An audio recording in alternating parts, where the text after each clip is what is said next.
on In Focus, you know we've been following efforts to clean up our bay. With nearly 84,000 farms and ranches in the 6-state watershed region, farmers are doing their part by keeping nutrients on their land and out of the bay. The Natural Resources Conservation Service helps farmers with projects to make their operations more environmentally friendly, and they're seeing results from their farms all the way to the bay.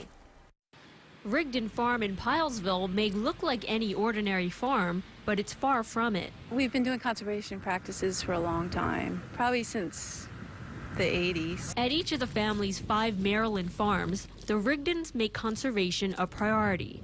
For example, they practice no-till farming, where the soil is not plowed or disturbed with tools. It's a method that preserves soil quality and reduces erosion and farm runoff. We also want to grow the best crop we can with what we have. So that's why we try to protect our nutrients and our soil. There's still a lot of work to be done on their newest farm, purchased just 2 years ago. We feel like we have a lot of things to sort of correct and fix on this farm. So we've kind of jumped into it. The Rigdons repaired a sediment pond and repaired a rusted pipe that was causing water to leak out. They also created a waterway on the farm with a rock dam at the end of it. There are grass strips and borders throughout the property.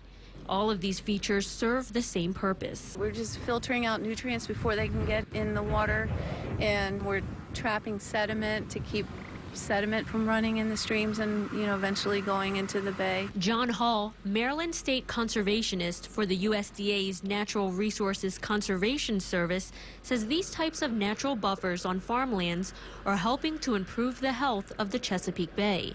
Any runoff from the Rigdon's farm would flow into nearby Deer Creek, which feeds into the Susquehanna River and later the bay. A lot of producers are just good stewards of the land, and they see the economic benefit of conservation practice implemented on that place. Through the Farm Bill, NRCS provides grants to farmers to help pay for, design, and execute conservation projects on their lands. The NRCS estimates that since 2006, farmer conservation efforts have reduced sediment entering the bay by 8%, nitrogen by 6%, and phosphorus by 5%. Sediment, nitrogen, and phosphorus are the top 3 bay pollutants. When it comes to the Chesapeake Bay, it isn't just the agricultural community. I think everyone living in the Chesapeake Bay watershed has some commitment to doing some things on their lawns, on the golf courses, sewage treatment facilities. I think all of us have impact on what's there. Andy Rigdon has known this for some time. She hopes others see the value in taking care of the land that takes care of them. The way we sort of operate is we like to sort of show by example. People see what works here, they might take it back and try it on their place. As a key part in restoring the bay, the EPA has set 2-year milestones decreasing the amount of pollution each state in the Chesapeake Bay watershed is allowed to put into the bay through 2025. While D.C., Maryland, New York, Virginia, and West Virginia are on track to meet their targets, Delaware and Pennsylvania are having issues limiting one or more pollutants. And there's currently an active lawsuit surrounding the EPA's authority to enforce bay cleanup efforts.